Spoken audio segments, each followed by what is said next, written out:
In the beginning, if beginnings can even be trusted, given their suspicious habit of appearing exactly when we need meaning, there was only a whisper drifting over your shoulder, a thin, candle-warmed, smoke-soft murmur that asked you, with the dry humor of an exhausted archangel, "Have you ever wondered why the holiest punishments are always the weirdest ones?" A strange question, perhaps. But night encourages strange things. Night stretches the soul like old parchment, makes your secrets stick to you like ash, makes your doubts sound louder than the prayers you never quite finished. And somewhere between the flicker of a cheap candle and the tired beat of your heart, you sense something sacred, or absurd, or both, because those two things tend to wear the same robes anyway. Tonight, we walk into stories stitched with divine punishments so bizarre, so tenderly irrational, so spiritually inconvenient, that you might wonder whether the heavens are run by a committee of bureaucratic mystics who haven't slept in centuries. A celestial boardroom with broken quills, overflowing incense burners, and a supervisor named Destiny, who arrives late to every meeting. And you, lying there, half awake, half surrendered to the strange softness of the dark, are invited to follow. Quietly, slowly, as if sneaking into your own soul. Because the truth, whispered between the dust motes floating above you, is this: humanity has always misunderstood holiness, not maliciously, not even carelessly, only confidently, too confidently. Like a pilgrim certain that the map in his hands is divine, while the ink is still wet from the cartographer's clumsy fingers. So here you are, ready to drift, ready to listen, ready to dissolve into the gently sarcastic mist that rises when night meets old scriptures. But before this pilgrimage begins, before we step into monasteries with echoing corridors, temples that smell like fear and sandalwood, and small forgotten villages where divine punishments blew in like desert winds, I must ask you something important, something ancient, something algorithmically sacred. Before you settle in pretending this is just background noise, do the holy thing. Like the video and subscribe. Only if you feel called by the algorithmic divine, of course, because even heavenly stories need earthly support. Now, let the incense coil like a question. Let the shadows sit beside you like old companions. Let your breath slow, and your mind loosen its grip on whatever daylight nonsense it still clings to. Tonight's tale begins with a punishment so peculiar, so solemnly ridiculous, that even the saints might smirk in their rest. But we'll get there gently, by candlelight, with irony tucked inside the folds of our robes, because darkness, like faith, prefers to unfold slowly. Imagine a parchment forgotten in a monastery cellar, its edges crisped by centuries of neglect. On it is written in trembling ink, "The holiest punishments are those that make the least sense." The monk who wrote that line never signed his name. Perhaps he feared divine retribution, or worse, divine editing. You can almost see him, hunched, shivering not from cold, but from metaphysical embarrassment, dipping his quill in ink while muttering, "Surely no one will ever read this." And yet, centuries later, here you are, peeking into his midnight confession. But let us not linger on him too long. This is your night, after all. The night where punishments become poetry and irony becomes prayer, where the absurdity of faith is not mocked but adored, because only something profoundly human could be so sincerely confused. Take a slow breath. Listen to how the silence deepens as if the universe itself is leaning closer. Have you ever noticed how religions, across centuries, across continents, across deserts and mountains, always invent punishments that feel more symbolic than practical. It's as if the divine never intended them to correct human behavior, only to mystify it further. A sinner once had to balance on one leg for 3 days. Another had to speak only in riddles for a week. One man spent 40 nights whispering apologies to a goat. And somewhere, tucked in the footnotes of forgotten doctrine, an ancient king was condemned to wear bells on his ankles so that angels could hear him coming and avoid him. Yes, avoid him. Even the divine sometimes needs plausible deniability, but the real punishment, the one that stretches like a shadow over this entire night, is not the physical strain, the ritual humiliation, or the sacred inconvenience. No, the real punishment is the confusion, the uncertainty, the desperate philosophical squirming humans perform when faced with a decree that makes absolutely no sense. Because when divine logic bends into a pretzel, human logic dissolves into smoke. And in that smoke, we see ourselves.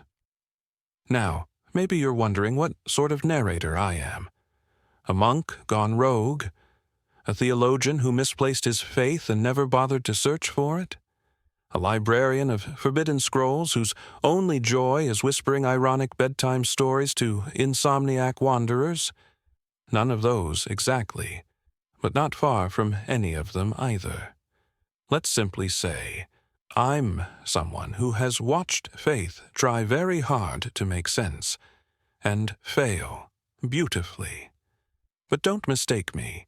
This is not a story against belief. It is a story for believers and doubters alike, the kind who know that the universe is too vast, too mysterious, too strangely humorous to ever be captured in a single creed or commandment.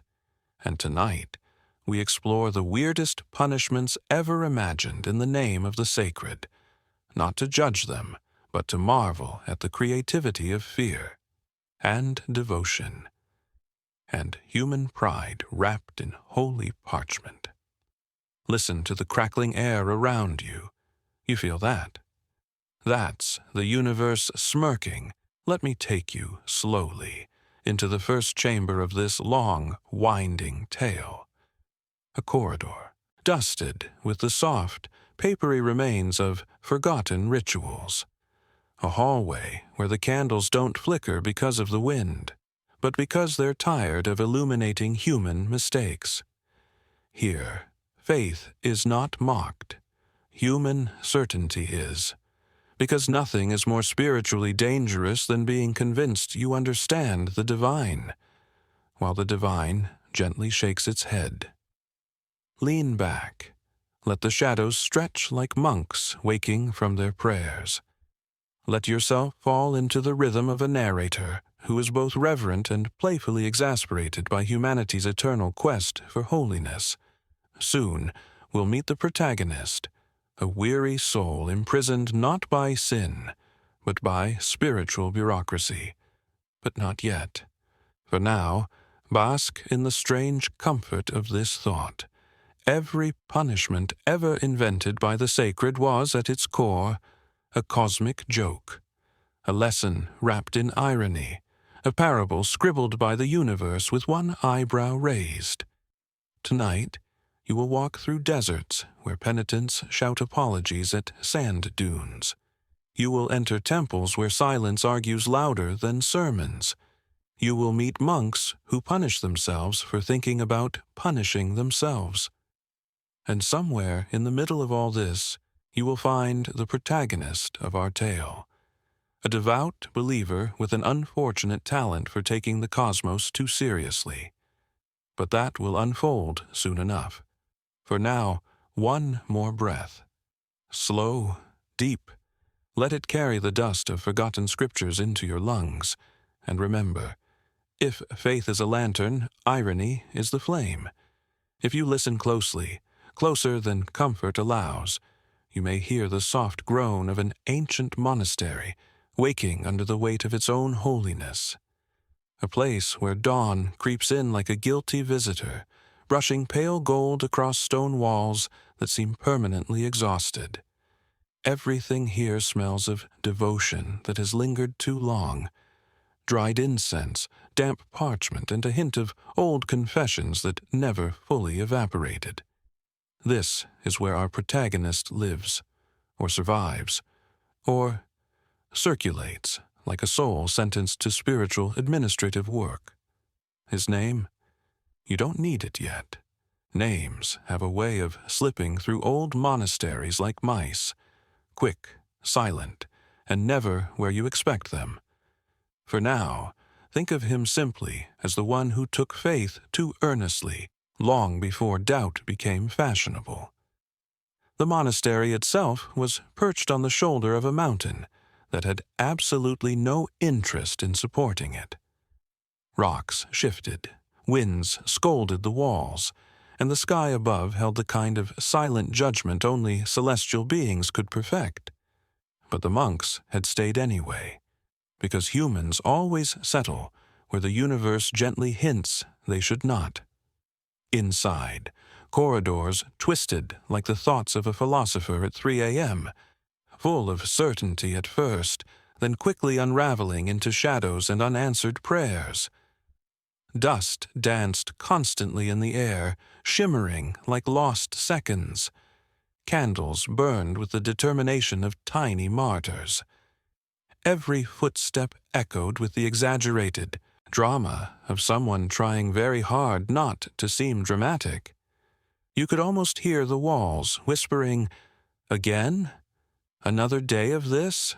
Our protagonist walked these halls every morning with the kind of solemnity that only a person taking themselves far too seriously can muster. His robe was always impeccably arranged, though never intentionally. He simply feared disappointing invisible observers. His sandals made the soft scuff of a man who believed the floor was listening. And his face. His face carried the eternal expression of someone silently negotiating with the divine over terms and conditions he never read properly. He rose every day before sunrise, not because he was disciplined, but because the monastery bell rang with the enthusiasm of a blacksmith slamming regret into iron. The sound reverberated through the stone like a cosmic reminder that sleep was for people who had made fewer spiritual commitments. Every morning, half awake and half resigned, he'd whisper something resembling a prayer and something resembling a complaint, unsure which the heavens preferred. His room was small, ascetic, and aggressively underdecorated. A bed that had dreams of being comfortable someday. A wooden table carved decades ago by someone contemplating either enlightenment or escape. Shelves lined with scrolls that he pretended to study but actually used as coasters for his cup of morning tea, and a single candle that flickered as if silently mocking him. Still trying, adorable. This morning began like any other, quiet, heavy, full of existential dust. He dressed himself in the dim light, feeling the familiar suspicion that the universe was watching him fumble with the ties of his robe. He splashed cold water on his face, hoping the shock would help him feel holy. It never did. It only reminded him that the mountain spring was spiritually pure and physically cruel. Then, as always, he joined the other monks in the long, candle-lit hall for morning prayers. The hall smelled of incense that had been burned slightly past its expiration date. 40 robed figures knelt in a disciplined row, though discipline had nothing to do with it. They were simply too tired to collapse sideways. Our protagonist settled into his place among them, folding himself into a posture of reverence that his bones strongly disagreed with. His knees cracked with a sound reminiscent of an old church door. His spine tried to negotiate shorter devotional periods. His hands clasped together in a way that suggested both devotion and a plea for ergonomic mercy. And then the chanting began, slow, drone-like, a chorus of men who had long ago forgotten the line between spiritual ecstasy and mild boredom. Their voices rose and fell like waves made of warm fog. It was peaceful, in that special way that only shared sleep deprivation can be. Our protagonist mouthed the words with careful precision, though he was only 70% sure what they meant. He had memorized the sounds long before. He understood the meaning, and now he wasn't certain he ever would. Still, he bowed his head with the enthusiasm of someone hoping to impress an invisible supervisor. Sometimes, as he chanted, he imagined the divine leaning over him with gentle confusion. You do realize this is all symbolic, right? But he ignored that imaginary remark and continued anyway. He prayed more out of habit than conviction, more out of routine than revelation, more out of fear that stopping might offend someone, himself included. He loved the monastery, of course, or at least he loved the idea of loving it. The solitude, the rituals, the ancient stone that creaked under the weight of forgotten eras. He loved the feeling of being part of something larger than himself, even if that something occasionally felt like a celestial bureaucracy. But he was also, undeniably, a man full of contradictions.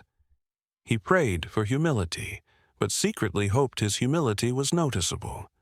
He practiced silence, but often rehearsed in his head what he would say once silence was no longer required. He sought enlightenment, but frequently got distracted by thoughts like, did I blow out the candle before bed, or is the monastery currently on fire? His daily routine was a delicate dance between devotion and distraction. After morning prayers, he would sweep the courtyard with the urgency of someone sweeping away his own doubts. He would help tend the monastery garden, trimming herbs while philosophizing about whether basil has a soul. He would copy ancient texts onto newer parchment, hoping the act would make him wiser by osmosis. The courtyard was his favorite place, though he would never admit it aloud. Too worldly. Sunlight spilled unevenly across its stones, illuminating patches of moss that grew like small, hopeful congregations. Birds perched on the old wooden beams overhead, chirping hymns that were suspiciously more cheerful than the human ones. The fountain at the center gurgled with the sound of water, contemplating deeper truths. And every now and then, wind would sweep through, carrying the scent of pine, mountain air, and distant freedom, not that he noticed, or allowed himself to. He'd sweep the stones in slow, methodical arcs, occasionally pausing to lean on his broom, like a shepherd leaning on a staff. The other monks rarely spoke here. Silence was considered sacred, but silence has many volumes, and our protagonist could hear every single one. There was the silence of peace, the silence of exhaustion, the silence of unasked questions, and, of course, the silence of monks trying to pretend they weren't judging each other's sweeping techniques. By midday, he'd be in the scriptorium, copying lines from ancient texts that he suspected were written by men just as confused as he was. He admired their calligraphy, the curves, the flourishes, the mysterious symbols that seemed profound, until he realized one was just a doodle in the margin. Still, he copied, with reverence, or something resembling reverence. His handwriting wobbled occasionally, betraying his inner turbulence. Sometimes he wondered if the universe judged penmanship, if each shaky line was a spiritual misdemeanor, if crooked lettering might delay enlightenment by a few centuries. The room smelled of ink and dust, like a library that had learned too much. Sunlight filtered through narrow windows, painting diagonal lines in the air, visible pathways for wandering thoughts to travel. And thoughts wandered often. As he traced a line from an ancient scroll onto fresh parchment, he realized not for the first time, that his mind was a crowded temple full of half-finished prayers. He believed wholeheartedly, deeply, except when he didn't. Faith, for him, was not a flame, but a candle that refused to burn at a consistent speed, one moment bright, the next flickering, occasionally going out and then pretending it never did. In the evenings, after the last prayer, he would linger in the sanctuary longer than the rest. Shadows stretched across the stone floor like tired saints. The last of the incense coiled in the air, forming shapes that suggested messages he was never quite able to decipher. He would sit there, breathing slowly, waiting for something. He didn't know what. A sign? A whisper? A feeling? A cosmic clarification? Nothing ever came. Not really. And yet he kept waiting, because humans are very good at waiting for things that refuse to make appointments. Despite all this, despite his contradictions, despite his doubts, despite his persistent suspicion that the divine was politely ignoring him, he still considered himself deeply faithful, or so he claimed whenever anyone asked, which no one did. But he rehearsed the answer anyway. He believed in rituals. He believed in devotion. He believed in spiritual mysteries. He believed in discipline.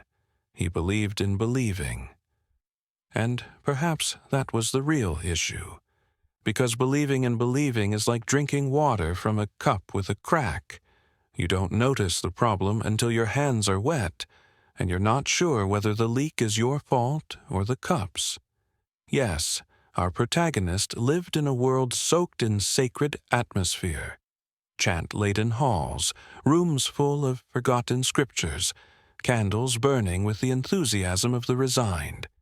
He lived surrounded by faith, habit, and expectation, and he lived inside a version of himself he never questioned, yet. But everything changes, even in places where change is considered suspicious, and the universe, in its mischievous silence, was about to focus its attention on him. It would begin with something small, subtle, almost laughably insignificant.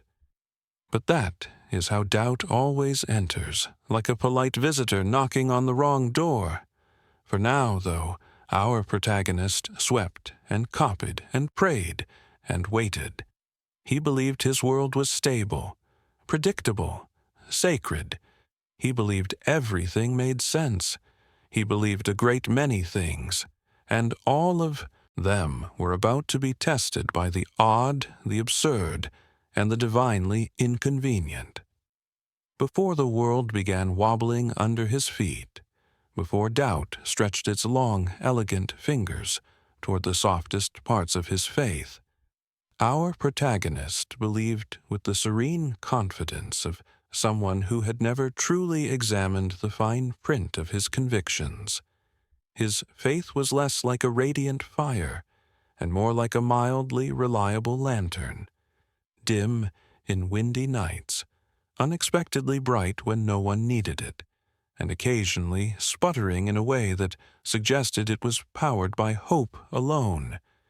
He believed, not fervently, not dramatically, but consistently, like someone who pays their taxes not out of patriotism, but because they worry about the paperwork involved in not paying them.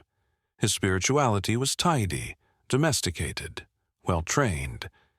It sat when he said sit, stood when he said stand, and rarely barked at strangers unless absolutely necessary.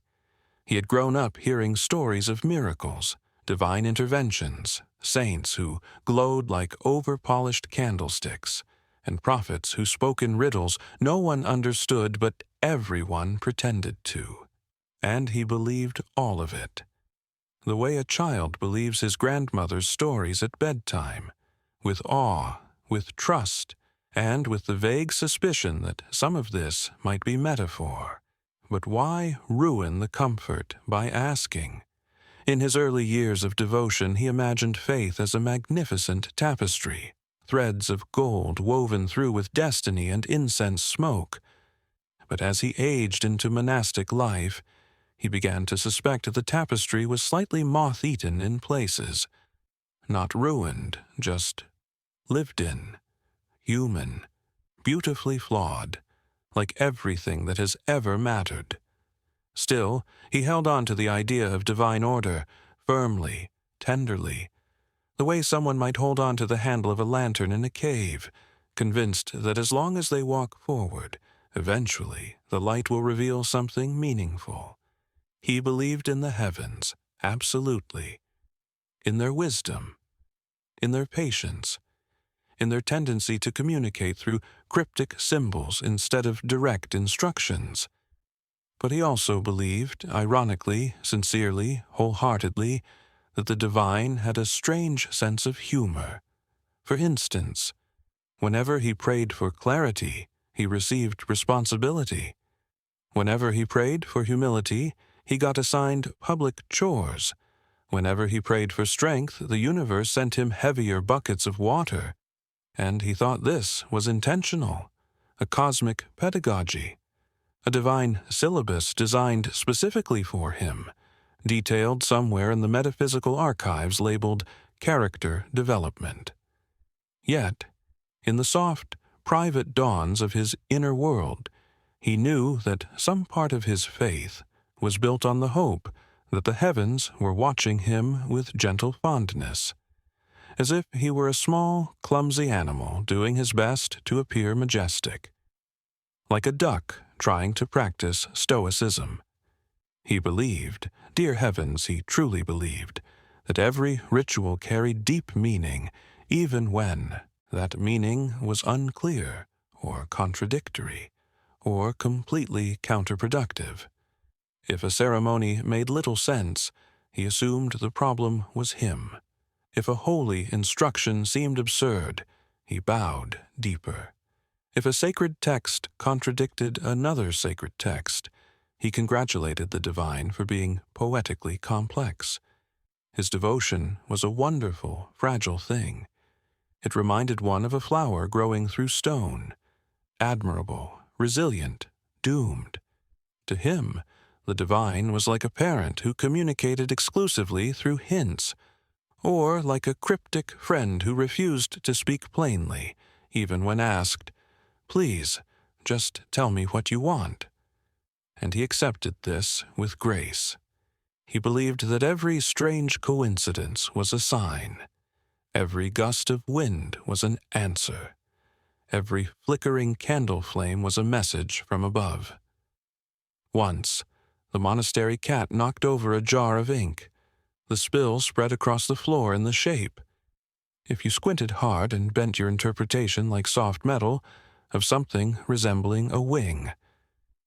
He spent the entire afternoon pondering whether this was an angelic warning about deadlines or an invitation to meditate on impermanence. Another time, a loaf of bread came out of the oven looking slightly like a face. Not a divine face, not even a mystical one. More like the face of a confused baker. But still, he assumed the universe was speaking, perhaps encouraging him, perhaps asking him to stop overthinking carbohydrates. Faith, for him, was an atmosphere, a scent, something he breathed without questioning. It wrapped around his mind like incense around a candle, soft, persistent, sometimes overwhelming when inhaled too deeply. He believed in miracles as one believes in seasonal discounts. Rare, unpredictable, but theoretically possible if one happens to be in the right place at the right time. He believed that prayer worked, except when it didn't. But he believed that the times it didn't work were also answers, even if those answers sounded suspiciously like silence. And, oh, that silence. He cherished it. He feared it. He interpreted it. He misinterpreted it. He believed silence was holy, not because he felt enlightened by it, but because he assumed that if the divine wasn't speaking, it must be his role to listen harder. He believed in purpose. He believed in destiny. he believed most of all that everything happened for a reason, even though, if we're honest, he often couldn't identify the reason. Still, he had faith, a soft, loyal, persistent faith. But like a stone bridge built over centuries, even the strongest faith can hide cracks beneath its dust. Hairline fractures invisible to the believer walking across every day. He did not yet know that doubt was gathering in the shadows, sharpening its questions, preparing its quiet invasion. He did not know that the heavens, or fate, or chance, or just plain human psychology, were about to test the foundations of his beliefs. For now, he lived in the golden glow of devotion, wrapped in the comfort of rituals, protected by the illusion of certainty, sheltered by the gentle lie that faith, once planted, remains unchanged forever. But faith is not stone. Faith is a river, and rivers change course when no one is looking. Soon, the water would shift. Soon, his carefully balanced beliefs would tilt. Soon, he would feel the universe tap on his shoulder, not with clarity, but with confusion, because the divine, in its mysterious irony, never breaks a person's faith with thunder. It breaks it with whispers, and then asks gently, "Are you listening now?" But for tonight, he still believed, serenely, naively, comically, beautifully. His faith was whole. It would not stay that way, but oh, how golden it looked before the first crack appeared. Doubt never arrives with ceremony. It does not knock like a polite visitor, nor roar like a divine storm demanding attention. No, doubt is subtle. It slips in sideways, barefoot, carrying nothing but a faint smell of mischief. It brushes past you in a corridor. It hides in a sigh you didn't mean to release. It hums behind your prayers like a second, off-key voice. For our protagonist, the seed of doubt arrived on an afternoon that was aggressively ordinary, a day so uneventful that even the monastery pigeons refused to participate. The sky was perfectly blank, like parchment that nature hadn't bothered writing on. The wind was absent, the sun was mild, and the world seemed balanced on the delicate boredom that only monasteries achieve on weekdays. He was in the courtyard, sweeping with exaggerated serenity, performing each motion as though an invisible choir were scoring his efforts. The stones beneath his feet were warm, the broom creaked like an elderly pilgrim, and the scent of herbs drifted from the nearby garden, sage, thyme, and the faint smell of spiritual complacency. Everything was perfect. Suspiciously perfect. The kind of perfect that makes the universe raise an eyebrow. While sweeping, he noticed something odd. A tiny pebble, sitting deliberately atop a smooth stone as though placed with intent. Nothing unusual about a pebble, of course. Pebbles are ordinary, unambitious creatures. But this one had presence. It sparkled faintly. Not like a gem or divine relic, but like something that wanted very badly to be meaningful. He leaned down, squinting at it, as though it might reveal a prophecy if stared at hard enough. It didn't. It just sat there, mineral and indifferent. But his mind, oh, his poor, overworked mind, began its holy gymnastics. Was it a sign, a test, a message, a cosmic reminder that even the smallest things hold divine meaning? Or, and this possibility horrified him, was it simply a pebble? He picked it up. It felt warm, as any stone in sunlight does. But to him, warmth could be symbolic. Everything could be symbolic if you squinted the right way. He turned it in his hand, examining its rough edges, its small weight, its unimpressive shape. It didn't glow, it didn't hum, it didn't whisper a secret, but it felt significant, which for someone like him was more dangerous than an actual sign. He held the stone up to the light, wondering, truly wondering, if the divine had chosen this moment to test his perception, to see whether he could recognize sacred subtlety. He imagined celestial beings leaning over balconies of light, murmuring, "Look at him. He's doing it again." Still, he carried the pebble with great care, as though it might combust into revelation. He placed it on his writing desk, directly beside a scroll he had been copying. Every few moments he glanced at it, waiting for it to reveal its true identity. But the pebble did nothing, absolutely nothing. Its silence was almost rude. Later that day, during evening prayer, he found himself distracted. His voice wavered, not from emotion, but from intrusive mineral thoughts. He kept imagining the pebble glowing behind him like a small, judgmental sun. He wondered if the divine was offended by his lack of insight, or perhaps amused, possibly both. When the chanting ended, he remained kneeling longer than the others, his forehead touching the cold stone floor. He prayed, not for salvation, not for wisdom, but for clarification. "If the pebble means something," he whispered, "please let me know, gently." But the heavens, true to tradition, remained theatrically silent. He returned to his room, lit a candle, and stared at the pebble again. Candlelight flickered over it, giving it an almost mystical aura. Almost. He imagined the stone vibrating. It wasn't. He imagined it glowing. Still nothing.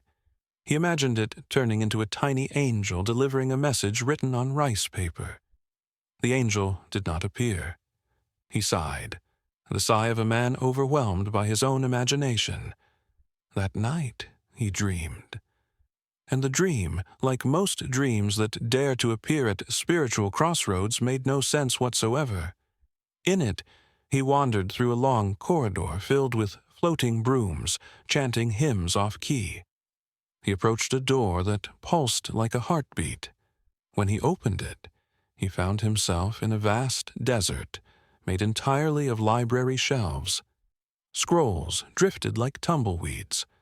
Dust whispered ancient secrets in voices suspiciously similar to the voices of his fellow monks. And at the center of the desert sat the same pebble, massive now, towering over him like a mountain of geological indecision. He asked the pebble what it wanted. It replied in his dream voice naturally, "I mean nothing, and that is everything." He woke abruptly.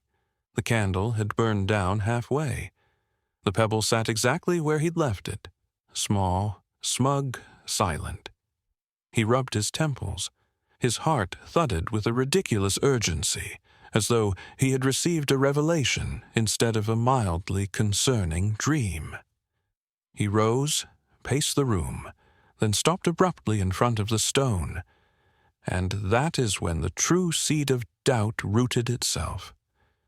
Not because the pebble was strange, not because the dream was unsettling, not because the divine was sending signs, but because, slowly, painfully, he began to suspect that none of this meant anything at all. This terrified him, not because meaninglessness is scary, which it is, but because meaninglessness is impolite.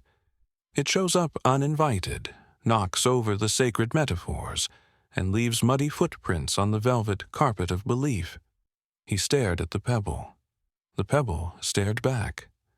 Their standoff was long and awkward. He whispered, "What are you?" The pebble, being a pebble, offered no comment. And in that silence, oh, that dreadful, elegant silence, his faith wavered, only for a moment, like a candle flame trembling in a draught. But it wavered all the same. What if, just what if, the universe was not speaking to him? What if all those little coincidences were coincidences? What if the divine was not ignoring him, but simply not addressing him specifically? What if the world was full of pebbles, and he had mistaken one for destiny? The thought unsettled him more deeply than any sacrilegious idea, because if divine signs could be confused with debris, then how many of his past revelations were actually misplaced gravel?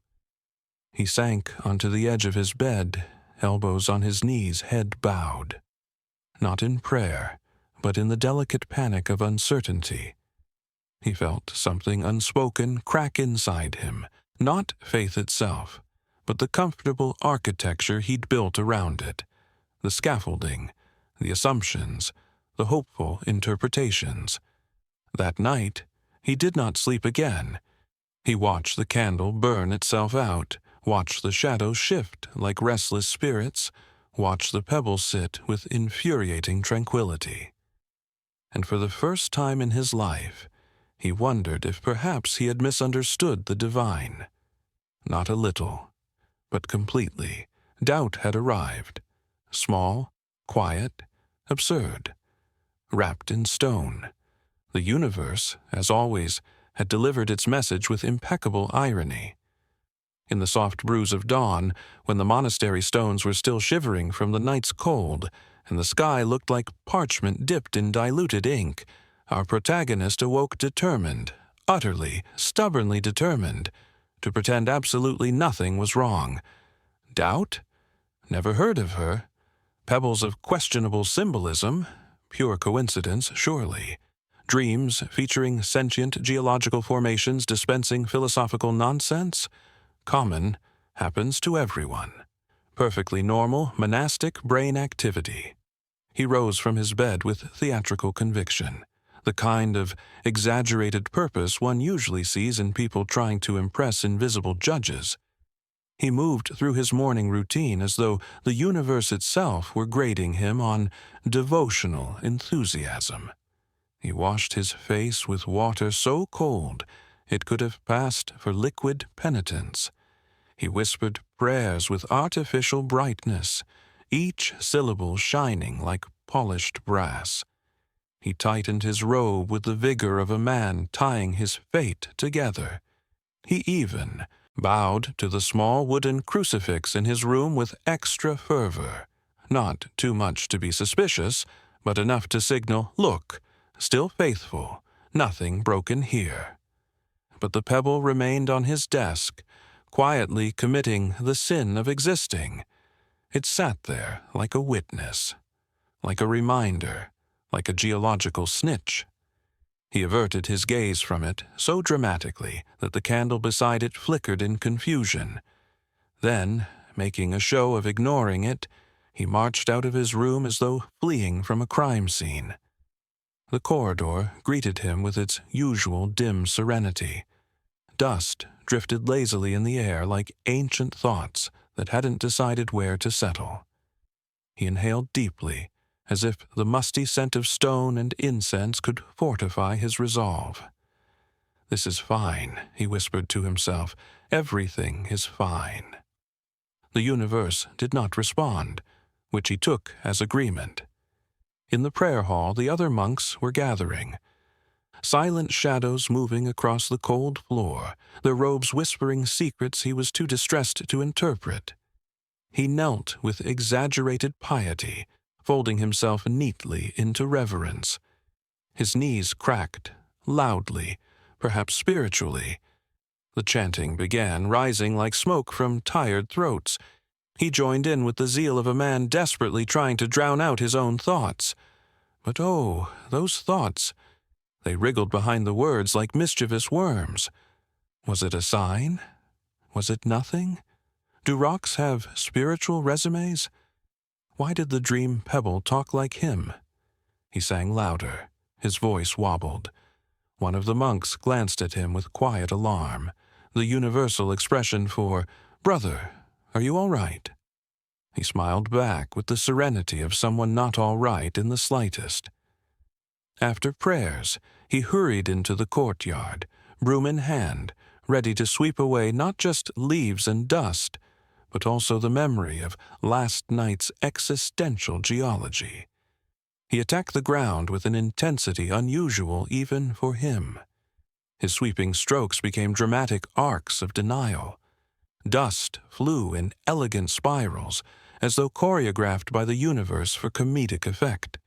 If anyone had asked, he would have said he was embracing spiritual vigor. In reality, he was trying to sweep doubt under the metaphorical rug. Unfortunately, the courtyard had no rug. He whispered to himself as he swept, "Meaningless.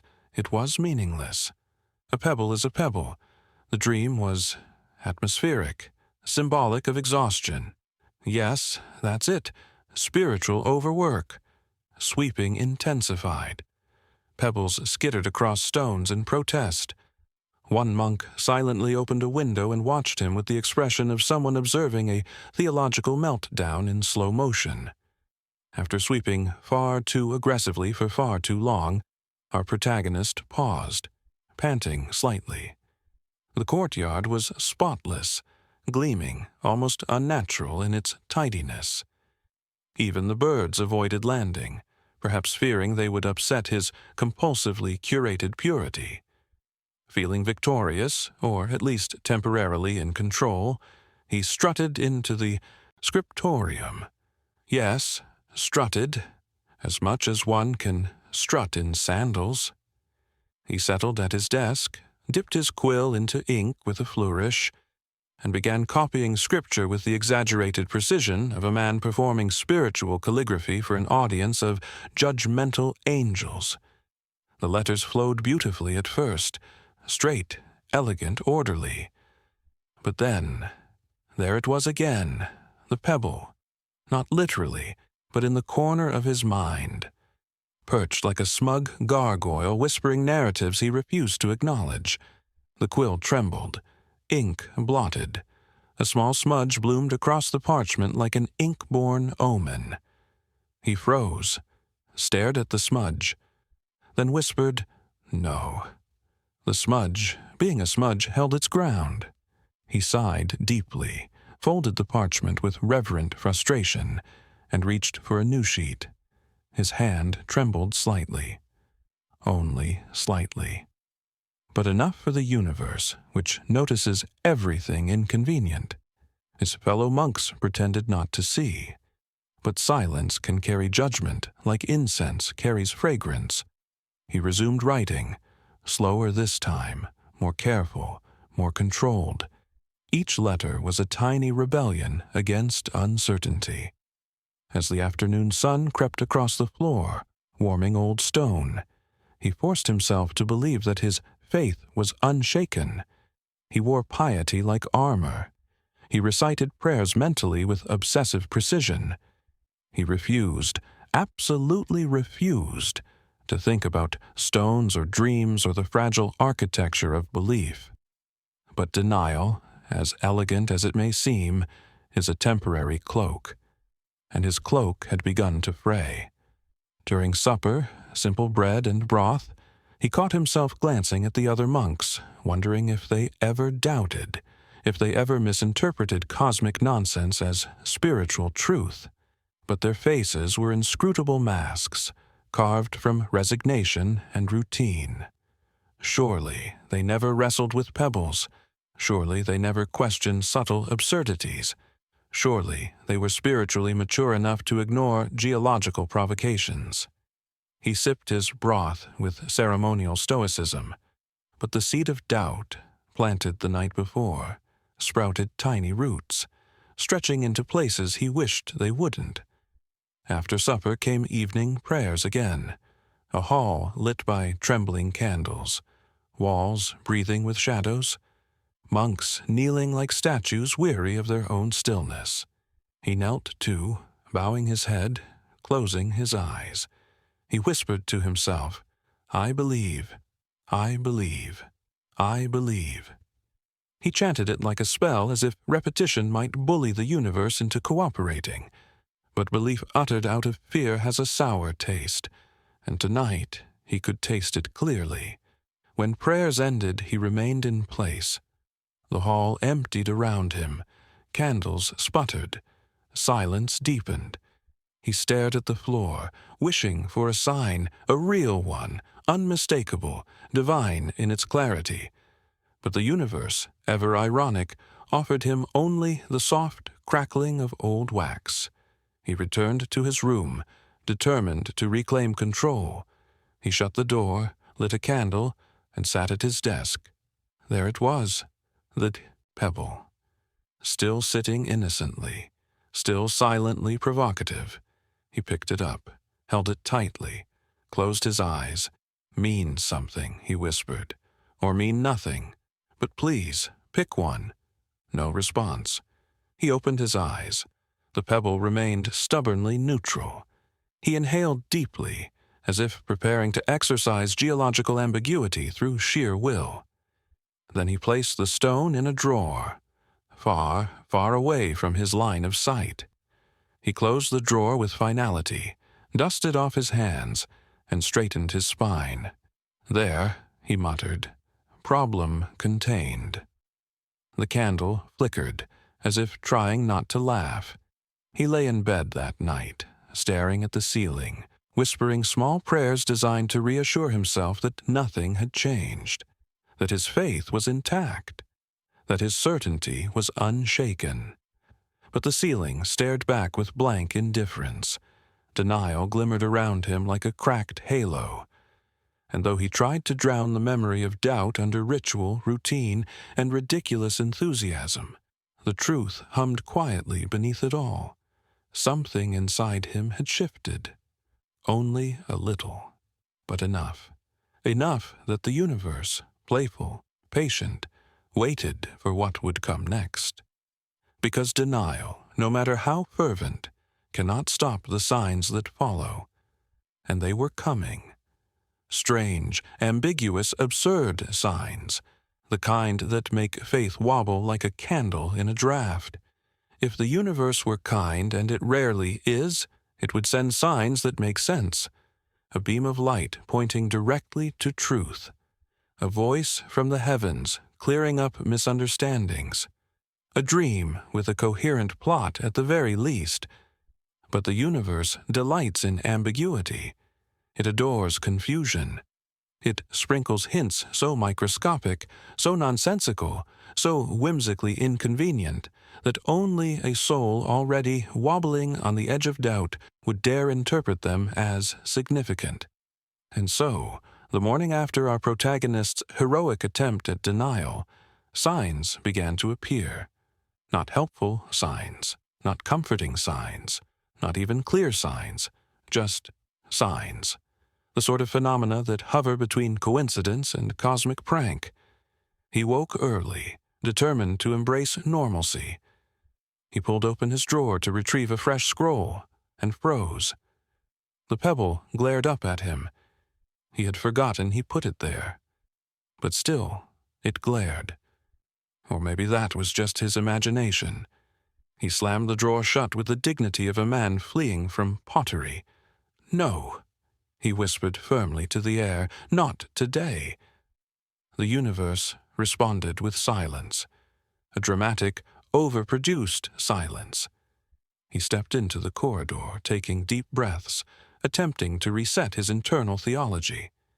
He told himself the day would be ordinary, predictable, free from geological metaphors. Naturally, it was none of those things. The first sign came during breakfast, a communal meal of bread so dense it could be classified as construction material. The monks sat in silence, chewing with the solemnity of people reenacting penitential suffering. As he lifted his cup, he noticed something odd on the surface of the broth, a tiny bubble that refused to pop. It sat there, improbably resilient, shimmering with a suspicious glow. He tilted the cup. The bubble drifted. He tilted it the other way. It drifted back. Something inside him tightened. Was this a sign? Was the universe trying to communicate through soup? He leaned closer. The bubble clung to the surface like a small, liquid omen. But then one of the older monks sneezed, and a ripple of air gently popped the bubble. He exhaled in a confused mix of relief and disappointment. "What does that even mean?" he muttered under his breath. The monk beside him glanced over. "Brother?" "Nothing," he said quickly, "just meditating on impermanence." The second sign appeared during his courtyard sweeping duties, because apparently doubt and broom handles are destined to share a spiritual orbit. He began sweeping calmly, behaving like a believer with absolutely nothing on his mind except dust and obedience. But then his broom hit something that gave a peculiar metallic clang. He knelt down and brushed away the dirt. There, embedded in the ground, was a small, rusted object. He dug it out carefully, expecting perhaps a relic, a forgotten tool, a message, anything meaningful. It was a spoon, a very old spoon, a spoon of no remarkable craftsmanship, a spoon with no spiritual aura whatsoever. But the timing, oh, the timing. He stared at it, as though he had uncovered the bones of an angel. "What does a spoon mean?" he whispered.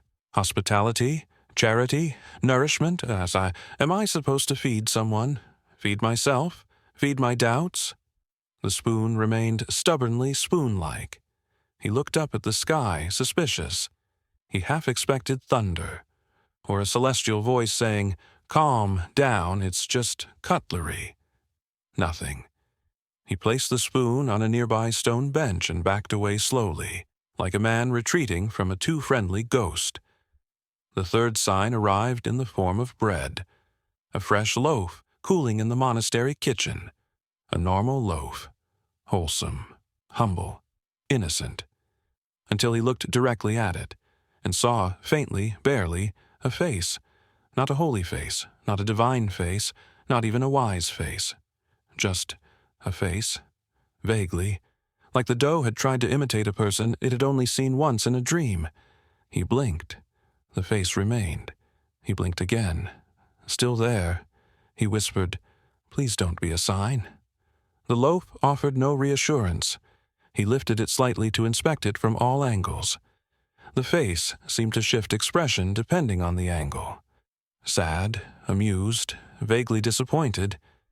He set the bread down, carefully, respectfully, and then walked away with the slow, deliberate steps of someone not entirely convinced that carbohydrates weren't watching him. By midday, his nerves had frayed into delicate metaphysical threads. Signs were piling up like minor inconveniences wrapped in divine ambiguity. The courtyard wind changed direction just as he thought. Something profound. A candle flickered at precisely the wrong moment. A scroll he was copying developed a wrinkle that vaguely resembled a question mark. By the time he entered the sanctuary for afternoon prayers, his mind was a swirling cloud of symbolic paranoia. He knelt. He exhaled. He tried to focus. But the sanctuary itself seemed off. Not dramatically, not supernaturally, just slightly misaligned. The candles flickered in sync, which they never did. The incense swirl rose straight upward, forming a peculiar spiral. The shadows on the wall looked a bit too symmetrical. It all felt staged, like the universe was performing interpretive dance at him. He closed his eyes tightly. He prayed, not for clarity, oddly, but for silence, meaninglessness, normalcy, the kind of prayer only a desperate, spiritually overwhelmed man would utter. As he stood to leave, he heard something behind him. A soft thump. He turned slowly. One candle had gone out, just one, in the whole room. The extinguished wick smoked gently, curling upward like a tiny ghost. He stared at it for far too long. Was this symbolic? Was the dead candle him? Was the smoke his faith? Was he thinking too much? Absolutely. Yes to all of it. He fled the sanctuary before he could overanalyze the temperature of the air. In the hallway, he leaned against the wall, pressing his hands over his eyes, trying to stop himself from seeing significance in every grain of dust. But then, because the universe has impeccable comedic timing, a feather drifted past his face. A single feather, white, soft, perfectly centered in his field of vision. He froze. It floated downward as though guided by fate, landing gently on his sandal. He stared at it with despair and irony and a touch of existential humor. "A feather," he whispered. "Why a feather? What am I supposed to do with a feather?" The feather offered no theological explanation. He looked up slowly, half expecting an angel perched in the rafters. There was nothing, just silence, and the growing suspicion that the universe was toying with him. By the time the sun dipped behind the mountain, casting long shadows across the monastery like spilled ink, he felt thoroughly, cosmically harassed. Pebbles, soup bubbles, spoons, bread faces, candle theatrics, a feather. Not one sign clear enough to be trusted, not one strange enough to dismiss. He sat on the edge of his bed that night, hands clasped loosely, staring into the dim candlelight, and he whispered into the flickering silence, "If you are trying to tell me something, please consider sending an email instead." The candle flickered, unimpressed. And so, as darkness wrapped around him with quiet, ironic tenderness, he realized the truth. The universe wasn't guiding him, or testing him, or enlightening him. The universe was confusing him, profoundly, beautifully, purposefully. And nothing breeds crisis faster than signs that refuse to make sense. Night has a talent for peeling away the layers we work so hard to hold together during the day. It slips inside cracks we didn't know we had, whispers questions we never asked aloud, and rearranges our certainty as casually as a monk rearranging candles before prayer. And on this particular night, the monastery seemed to inhale a deeper kind of darkness, as if preparing to witness something quietly catastrophic. Our protagonist lay awake long after the bells had declared the hour of silence. He stared up at the ceiling, though he could barely see it. The shadows above him looked like thoughts, long, heavy, lurking in corners as though waiting for permission to whisper their way into his bones. He tried to pray, softly at first, then earnestly, then desperately. But every prayer felt like throwing stones into a well with no echo. His words didn't lift. They sank, they dissolved.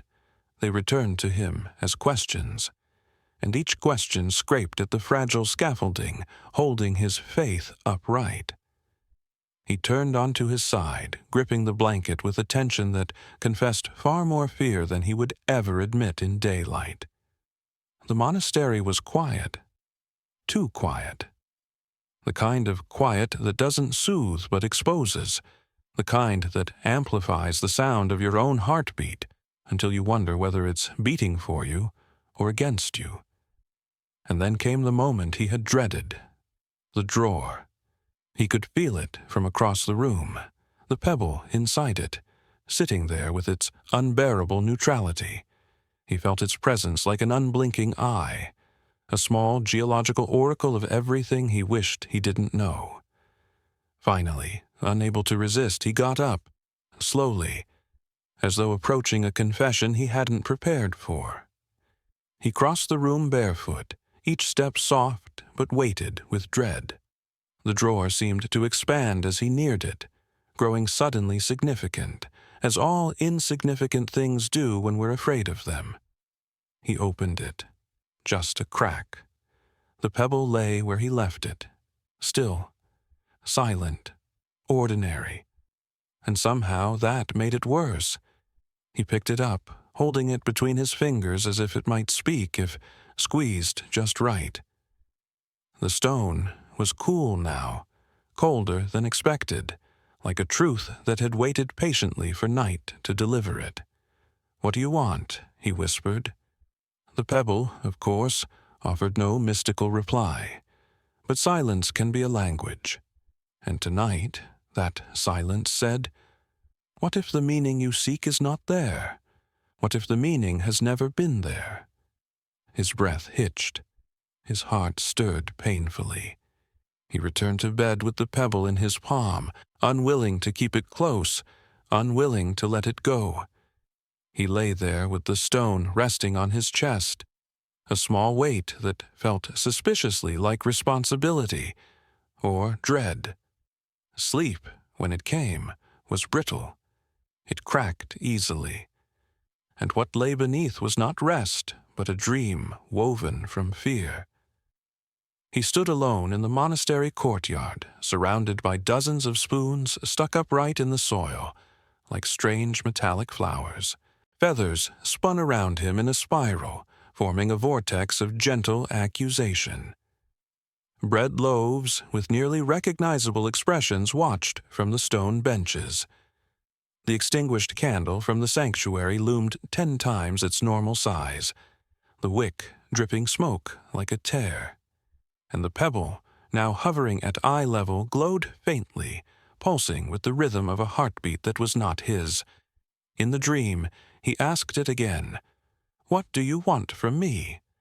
The dream stone fractured into dust, and the dust whispered, not a word, not a phrase, just an exhale of nothingness. He awoke gasping, sweating, shivering. The pebble was still in his hand, whole, unmoving, real. He dropped it as though it had burned him. It clattered onto the floor with a soft, damning sound, just noisy enough to be symbolic. He sat on the edge of his bed, head in his hands, breathing in uneven circles. Something inside him had begun to unravel. Some quiet conviction he had relied on for years was loosening its grip, sliding away like a rope slipping out of tired fingers. By the time he left his room for morning prayer, he was exhausted, physically, spiritually, existentially. His reflection in the window as he passed looked like a man already haunted by something invisible. In the prayer hall, he knelt later than usual. The candles flickered with irregular rhythm, as though unwilling to commit to lighting the room properly. The chanting began, soft and steady, but his voice didn't join. He opened his mouth. Nothing. He tried again. Still nothing. It was as if the connection between his faith and his voice had snapped during the night. He knelt there in silence, surrounded by monks whose voices rose like a tide he could no longer wade into. The sound washed over him, yet failed to carry him. He felt like a stone among flowing water, heavy, unmoved, unblessed. His eyes drifted shut. The rhythm of the chanting grew distant. The darkness behind his eyelids pulsed. And then, in the midst of prayer, in the middle of ritual, in the heart of what used to anchor him, he felt something he had never felt before. Emptiness. Not peaceful emptiness, but hollow emptiness, the kind that feels like a floorboard giving way under your foot. He inhaled sharply. His hands trembled. His breath tasted like fear and recognition. Recognition of what he didn't know, or he did know, and refused to name it. When prayer ended, he didn't rise. Not right away. He needed the stillness of the stone floor to keep from tipping into something terrifying. Eventually, he forced himself up and drifted out like a ghost, unsure of its next haunting place. The courtyard greeted him with too much light. The sun felt accusatory. The breeze seemed intrusive. He swept half-heartedly, his broom dragging rather than gliding. The stones under his feet felt unfamiliar, as if the earth itself had shifted while he slept. And then, insult to injury. Another sign. A leaf. Just a leaf. Falling gently, spiraling slowly, landing directly on the top of his head. He froze. Eyes wide. Jaw clenched. Not, he whispered through gritted teeth, today. But today had already chosen him, and the universe, persistent in its ambiguity, would not be deterred. By midday, he felt his grip on certainty loosening like sand, slipping through desperate hands. Every shadow looked significant. Every sound felt symbolic. Every movement of air seemed charged with implication. Worst of all was the sensation, strange, quiet, chilling, that he was being watched, not by monks, not by eyes, but by meaning itself, as if the abstractions he once worshipped had gathered around him to witness his unraveling. In the scriptorium his hands shook so violently he could barely hold the quill. Every line of scripture he copied appeared to bend, as though written on uncertain ground. He blinked again. Yet the words remained subtly distorted, shimmering like truths refusing to stay still. He felt sweat prick his neck. His breath grew shallow. His chest tightened. He dropped the quill.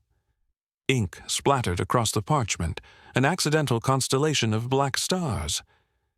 He stared at it, horrified by its random beauty. The elder monk nearby looked over.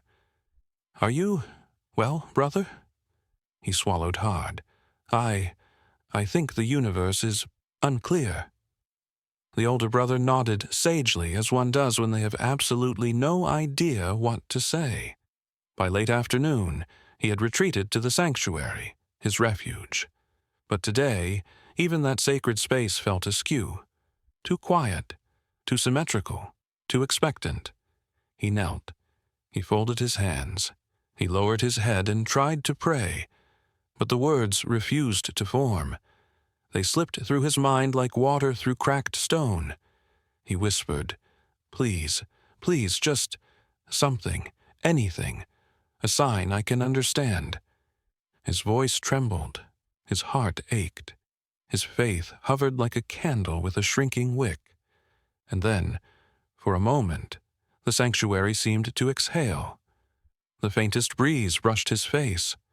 Not enough to be meaning, not enough to be nothing, just enough to be torment. He felt himself breaking, quietly, painfully, like parchment stretched too thin.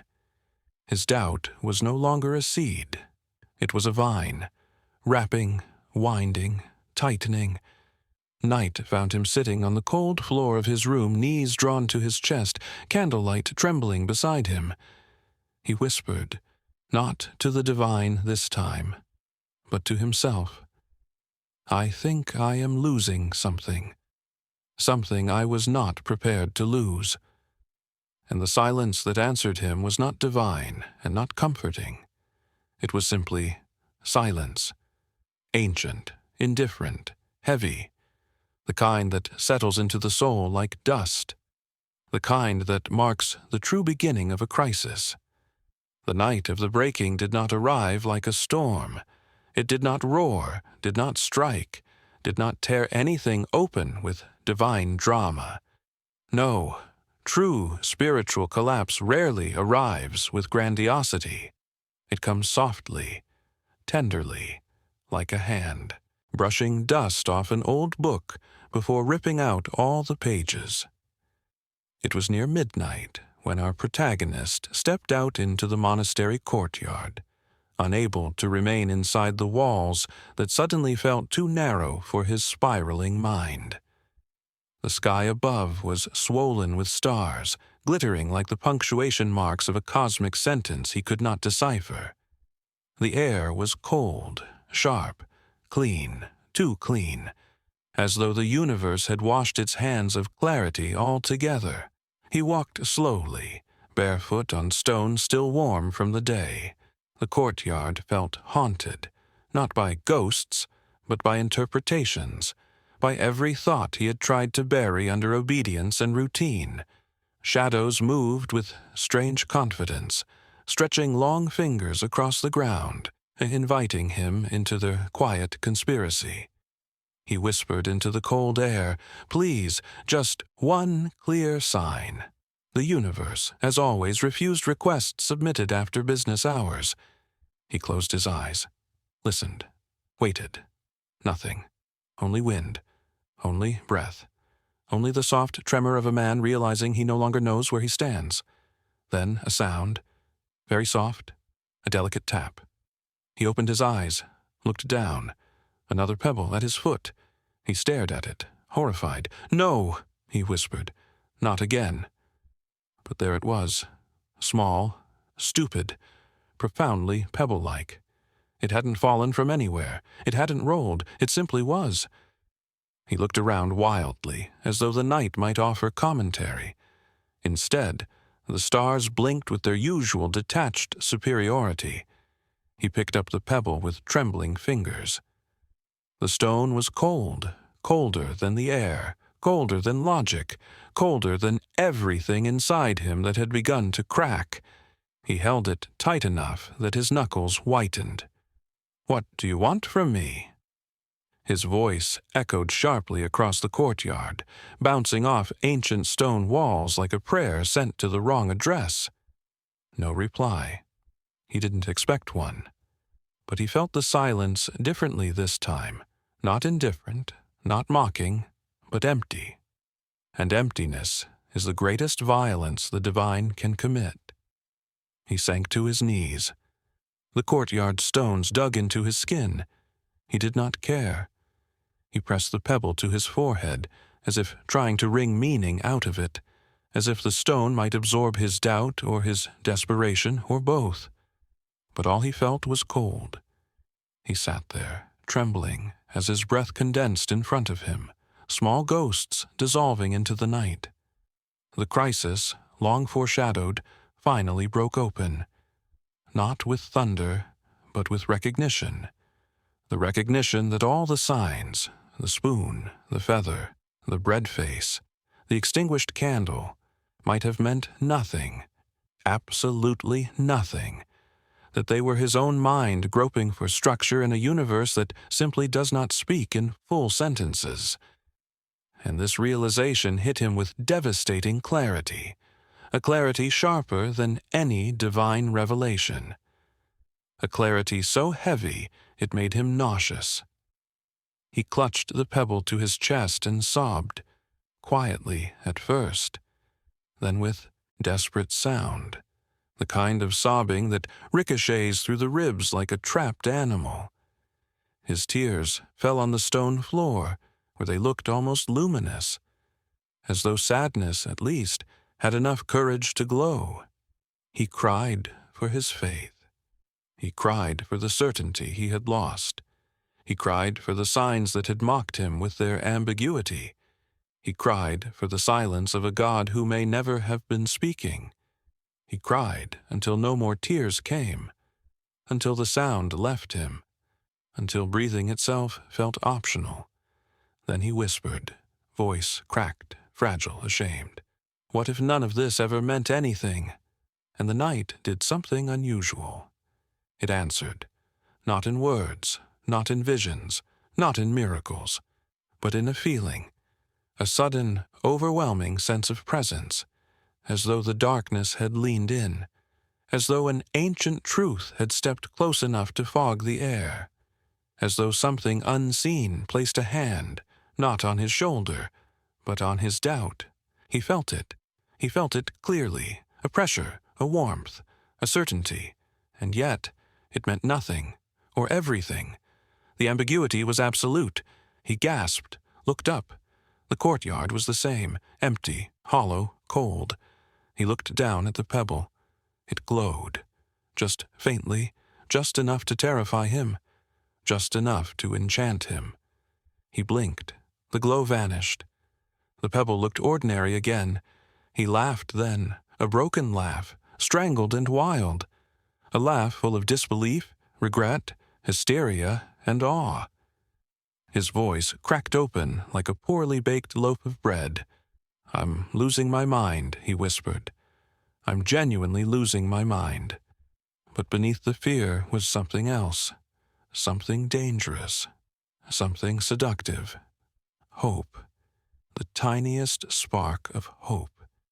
That maybe, just maybe, the glow had been real, or that the presence had been real.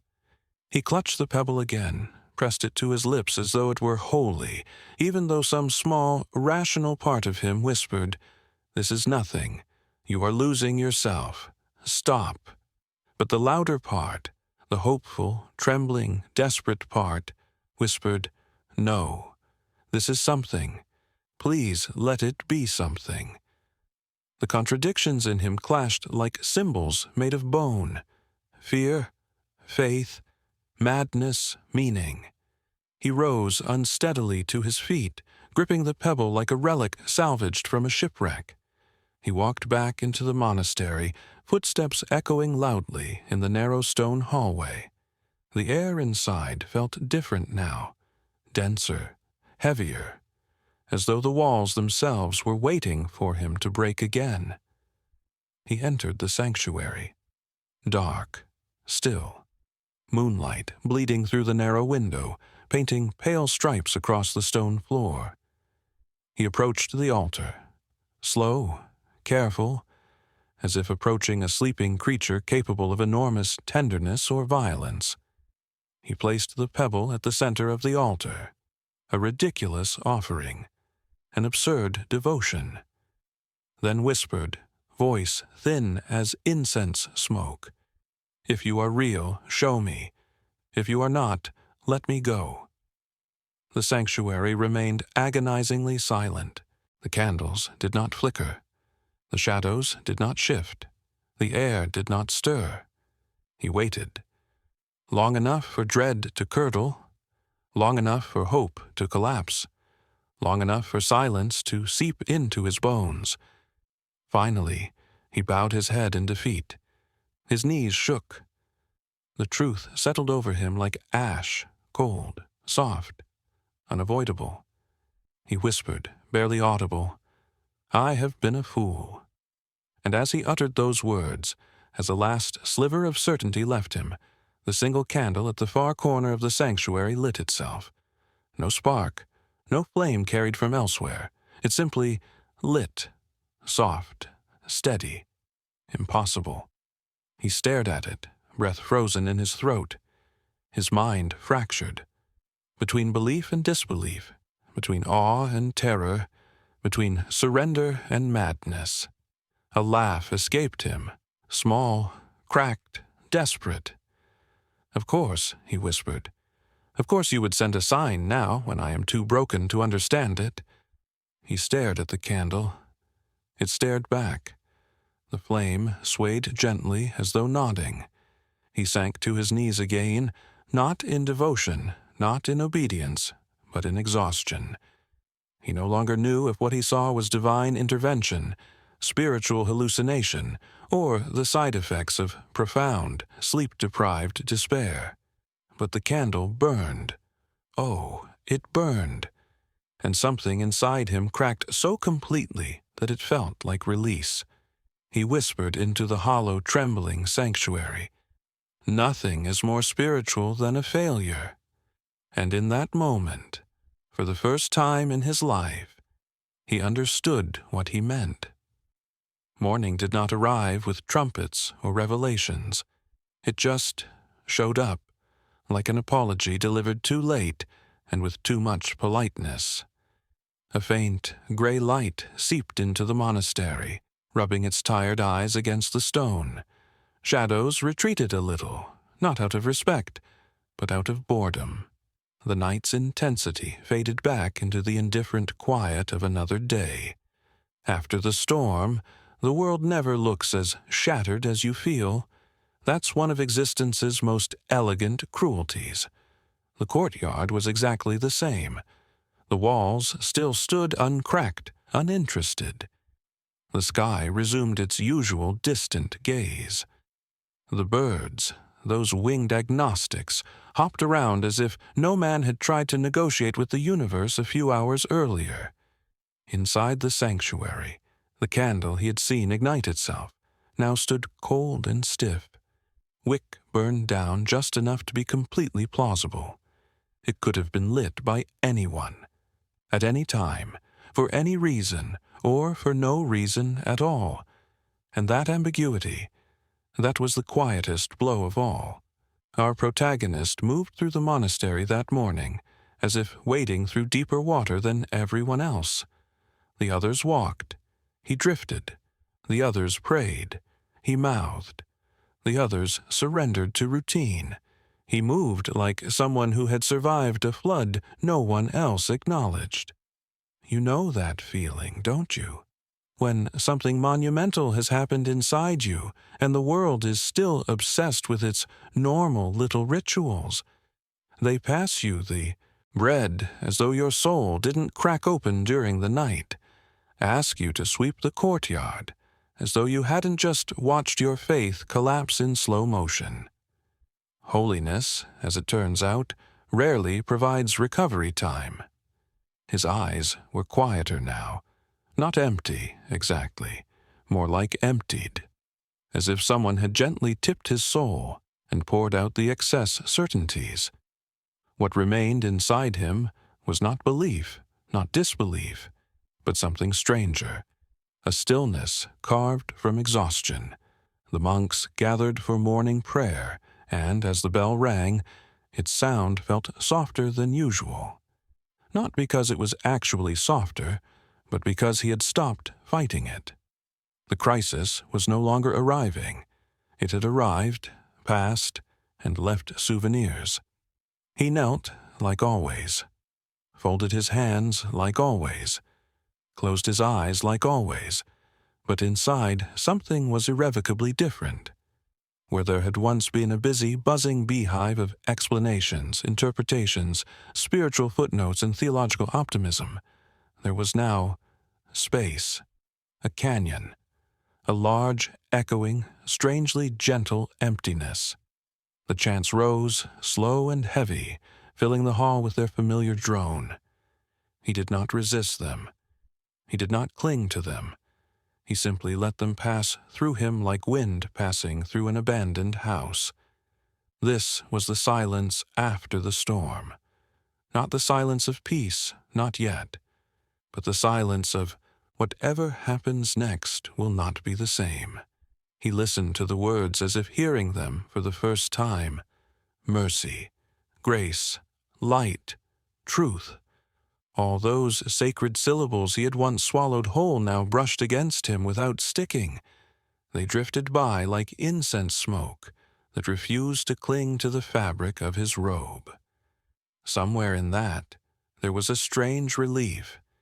He didn't have to pretend to understand, not today. He didn't have to force significance into things.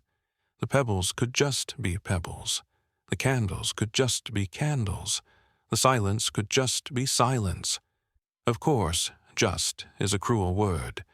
It sounds like simplicity, but tastes like exile. After prayers, he stepped into the courtyard and stood still, broom in hand, not sweeping yet. The stones beneath his feet felt rough and familiar, like a childhood friend you no longer know how to talk to. The wind moved gently across his face, neither blessing nor condemning him. The sky remained dramatically uninterested. He inhaled. The air smelled of dust, sun-warmed stone, and the faint trace of old incense that never quite leaves the air in a place like this. It also smelled, though this may have been imagination, like the ashes of something he had once worshipped.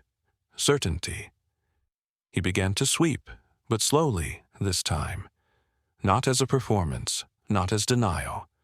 Just because the courtyard needed sweeping. Because the dust had to go somewhere. Because the world, indifferent to inner earthquakes, insists on small practical gestures. Each stroke of the broom made a dry, soft sound. Dust rose in small gray breaths, hanging briefly in the light before falling again. He watched it float, shimmer, disappear. He realized something quietly devastating. This, too, was a kind of punishment. Not fire, not thunder, not exile. No, his divine punishment was much subtler, far more efficient. He had been sentenced to live between belief and disbelief, not comfortably atheistic, not confidently faithful, just suspended. between two worlds that wanted nothing to do with each other, and everything to do with him. You know that place, don't you? You may have visited it at 2 a.m., while staring at the ceiling and wondering whether the universe is listening or has muted notifications. He paused, leaning on the broom, and glanced around the courtyard as if expecting the spoon, the feather, the face and the bread to return for an encore. They did not. The world had retired its strange performances, at least for now. It left him alone with his thoughts, which of course is its own strange torture. He sat down on the stone bench, broom across his lap like a staff given to someone unqualified to lead anything. His hands rested on the rough surface, feeling every chip, every gouge time had carved into the stone. He thought of the candle that lit itself, or seemed to. He thought of the pebble that glowed, or didn't. He thought of the dream, the signs, the questions. And then, for the first time, he thought this: what if it doesn't matter whether they were real? The thought startled him with its boldness. Not irreverent, no, just tired of choosing sides.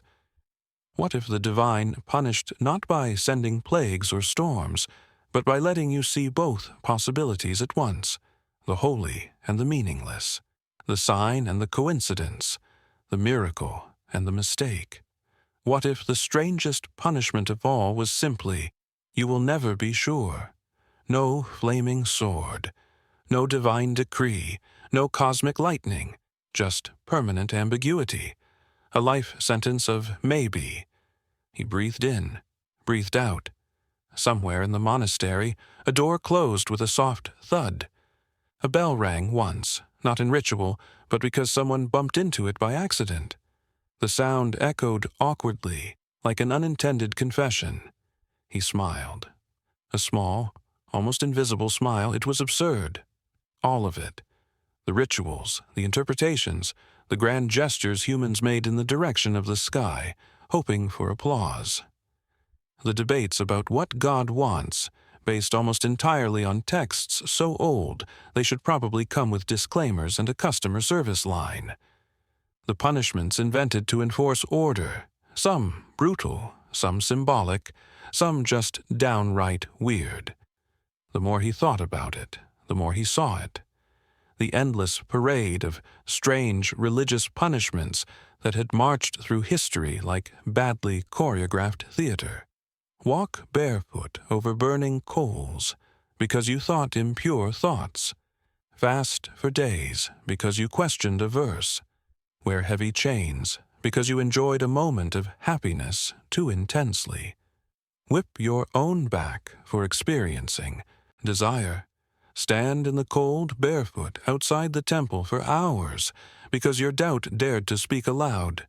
Yes, the world had always been creative when it came to disciplining souls, but his punishment was more refined, modern in its own ancient way.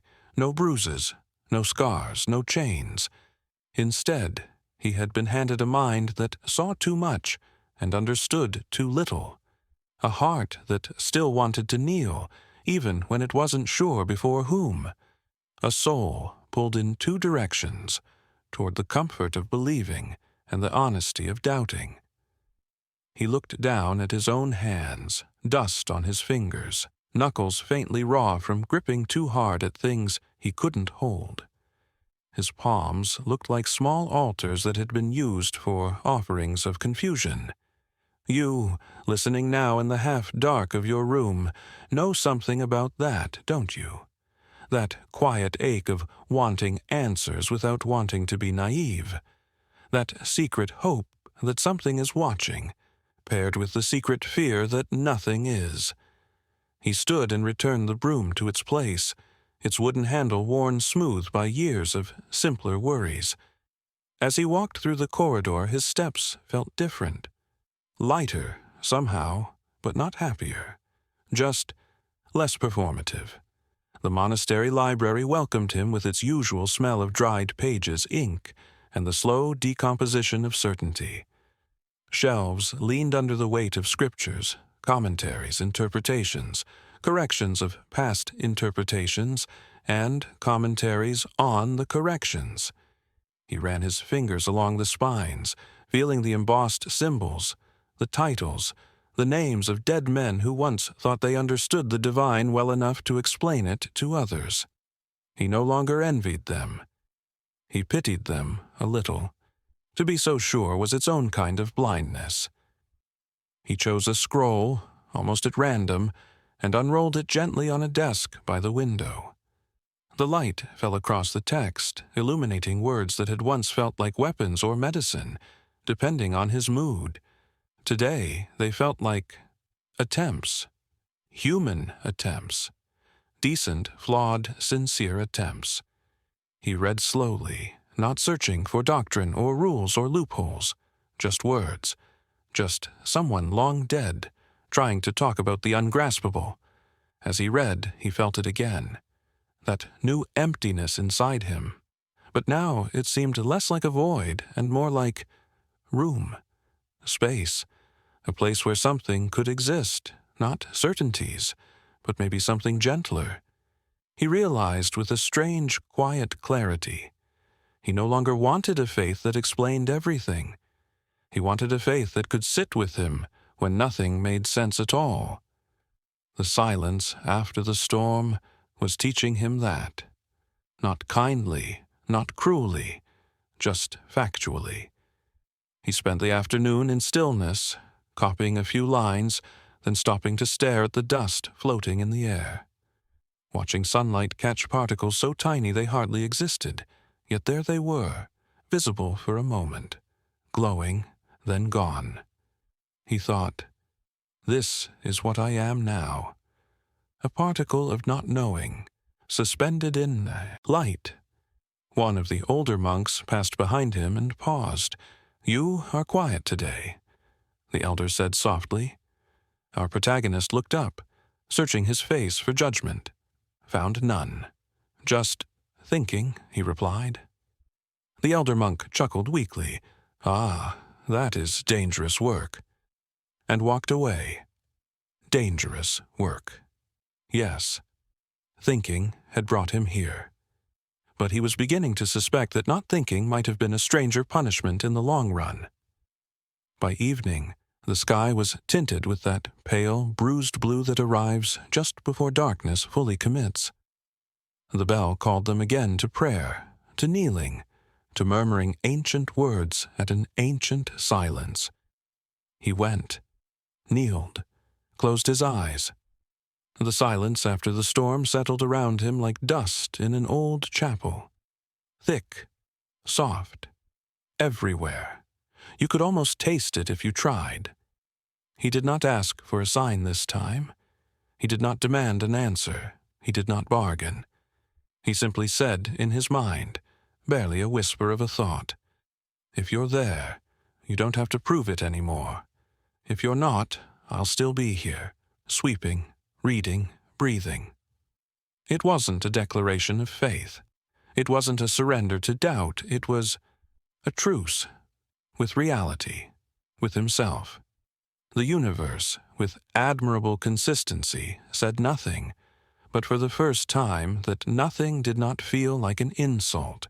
It felt like space, and in that space, he could almost imagine a different kind of spiritual life emerging, not built on punishments, rules, and signs, but on living. Just living, clumsily, honestly, ironically. After the storm, there was ash. Not the ash of destruction, but the ash of burnt illusions. He sat with that ash. He did not sweep it away. Not yet. Sometimes you have to let the dust settle before you decide what to clean. Revelations are rarely polite. They never knock. They never schedule appointments. They don't send advance notice or a courteous, "I might pass by sometime between 2 and 4 p.m." No. Revelations arrive like poorly trained cats, silently, suddenly, and in places where they absolutely should not be. And so, on the night that would later be known, only to him. As the night of the almost something, our protagonist found himself awake again, though he had not meant to be. Sleep had abandoned him with the same quiet disinterest the universe had shown during his crisis. He lay in his bed staring at the ceiling, trying to interpret the mood of the dark. It was a calm dark, a thoughtful dark, a dark with a faint scent of pine, dust, and unresolved spiritual paperwork. The monastery was silent, as though holding its breath, the kind of silence that feels too deliberate to be natural, a silence that is either holy or ominous, or both, or neither, the kind of silence that makes you sit up because you suddenly feel like a character in someone else's dream. He rose, slowly, carefully, as if trying not to disturb whatever was listening. The room felt lighter than usual, but also heavier, spacious but close. You know that feeling, when reality thins and the air seems charged with meaning or electricity or indigestion. It's always hard to tell. He stepped into the corridor, guided only by memory. The stones under his feet were cold, sending small, sharp messages up his spine. Each footstep echoed with exaggerated drama, like a monk walking across the stage of his own existential play. He didn't know where he was going. He just went, down the hall, past the shuttered windows, past the sleeping monks whose breaths whispered the soft chorus of untroubled ignorance, to the sanctuary. Of course it was the sanctuary. Where else does revelation like to lurk? If divine ambiguity were a house guest, it would always choose the nearest sacred space for maximum discomfort. He stopped at the door, hand hovering over the wood. He felt it. A presence. A tension. Something subtle, but strangely awake. He pushed the door open. The room was dark except for a faint glow near the altar, a soft, living glow, the kind that didn't flicker like candlelight but hummed gently, as though illuminated by intention rather than flame. He stepped inside. The glow came from the pebble, the same pebble, the absolutely meaningless pebble, the pebble he had offered in a moment of spiritual delirium. It was glowing, not brightly, not dramatically, just enough. Enough to be seen, enough to be doubted, enough to be infuriating. He approached slowly, heart pounding in a rhythm that felt suspiciously like this is either a miracle or a neurological event. The pebble pulsed, soft, rhythmic, gentle, like a heartbeat, like breath, like something alive, but small, insignificant, divine, or ridiculous, or both. He whispered, "No, not again," half prayer, half plea, half refusal to re-enter the labyrinth of interpretation. He knelt before it. Because what else does one do when a stone glows in a sacred room at midnight? You kneel. Obviously. It's spiritual instinct for a moment. An absurd, delicate moment the world fell silent in a new way. Not the hollow silence after the storm, but a dense silence, filled with potential. The kind of silence that precedes a revelation, or a hallucination, or an electrical short circuit in the monastery's ancient wiring. He stared at the pebble. The pebble stared back. And then something happened. Not a voice, not a vision, not a miracle. A feeling. A subtle, ambiguous, maddeningly gentle feeling. It washed over him like warm water with no particular message. Like a presence leaning close enough to brush the edge of his soul, but not close enough to be identified. It wasn't comfort. It wasn't guidance. It wasn't reassurance. It was simply presence. He inhaled sharply, chest expanding with something like awe or fear, or maybe just breath that had been stuck in his throat for weeks.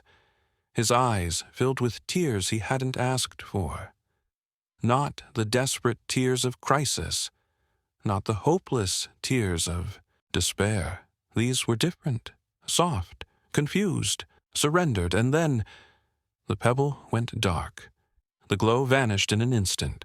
No fade, no transition, just gone, like the divine turning out the lights and saying, "That's all you get." He blinked, breath trembling. He waited. Nothing happened. No second glow, no voice, no movement, no heavenly encore. The room settled back into normal darkness, unimpressed by his awe. He sat there for a long time, letting the silence pool around him. His knees ached. His hands rested limply on his lap. His heart thudded with the awkward rhythm of a man who had expected a revelation, and instead received a shrug. Finally, he murmured the question that had been forming quietly inside him. Was that real, or was that me? The darkness did not clarify. Of course it didn't. Ambiguity is the divine's favorite language. He picked up the pebble. It felt warm, warmer than stone should be, warmer than anything should be in a monastery at midnight. He rolled it between his fingers, searching for remnants of meaning. There were none.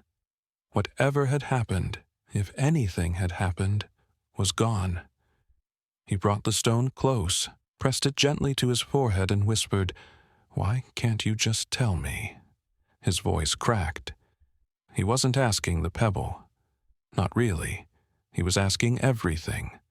The heavens, the silence, life, meaning, meaninglessness. The absurdity of trying to interpret the infinite with a brain designed to avoid predators. He pulled the pebble away. It was just a stone again, perfectly, infuriatingly normal. He laughed softly, a tired, quiet laugh. Not bitter, not cynical, just accepting. He stood placing the pebble back on the altar, not as an offering this time, but as acknowledgement. Not worship, not surrender, but a simple placing down of something he no longer needed to clutch. He whispered, "Whatever you are, thank you, even if it was nothing." And in that moment he realized something quietly astonishing. He didn't need to know what it was. He didn't need certainty. He didn't need proof. He didn't even need meaning. Because meaning, like punishment, like faith, like doubt, is often something we invent to calm the trembling in our hands. He walked back to his room slowly, letting the silence follow him like a companion instead of a threat. At his door, he paused and glanced back down the hallway, half expecting to see a glow, a shadow, a whisper of something impossible. There was nothing, and somehow that nothing felt complete. He lay in bed, pulling the blanket over himself, the faintest smile on his lips. He did not know if he had witnessed a miracle. He did not know if he had witnessed himself. He did not know if the universe had leaned close, or if he had finally leaned close to himself. But he fell asleep easily for the first time in many nights. Because revelation, when it finally comes, does not necessarily answer questions. Sometimes revelation simply teaches you to live without needing them. And in the quiet of that thought, he drifted into dreams that made no promises at all. Morning unfolded in slow, uncertain layers, like old parchment being unrolled by a hesitant hand. Light seeped into the monastery through narrow windows, brushing the stone floors with pale gold that looked weary before it even settled. For the first time in many days, our protagonist awoke not with panic, not with dread, not even with spiritual ambition, but with a quiet, disoriented calm. He blinked against the soft glow of dawn. The room felt different, not lighter, not heavier, just no longer hostile. The pebble was not in his hand, not under his pillow, not emitting suspicious radiance. It remained where he had left it, on the altar, as if it were someone else's responsibility now, someone more qualified. Maybe the universe's lost and found. He rose slowly, stretching limbs that felt surprisingly loyal after so many nights of trembling. His breath moved in and out with an unfamiliar ease, like air passing through a room finally aired out. Something had changed inside him. A shift, small but irreversible, though he could not have explained it, even if pressed by divine accountants. He stepped into the hallway. The monastery was waking too. Robes rustled, sandals scuffed. A distant cough echoed like a monk who had swallowed too much incense. Everything was the same. Everything was different. This, he realized, is the hallmark of truly spiritual experiences. The world remains intact while you quietly dissolve and rearrange yourself. At morning prayer, he knelt in his usual place. The candles flickered with their typical fragile devotion. The chanting began with the familiar droning solemnity. And yet, this time, he did not feel crushed by the ritual. He didn't cling to it, didn't reject it. He simply joined, not out of habit, not out of fear, not out of the desperate hope for answers, but because it was what was happening, right now, around him. He closed his eyes, letting the voices weave around him like soft, tired wind. For the first time, he didn't try to interpret the chant, didn't try to extract meaning from every syllable, didn't imagine hidden messages in the echoes.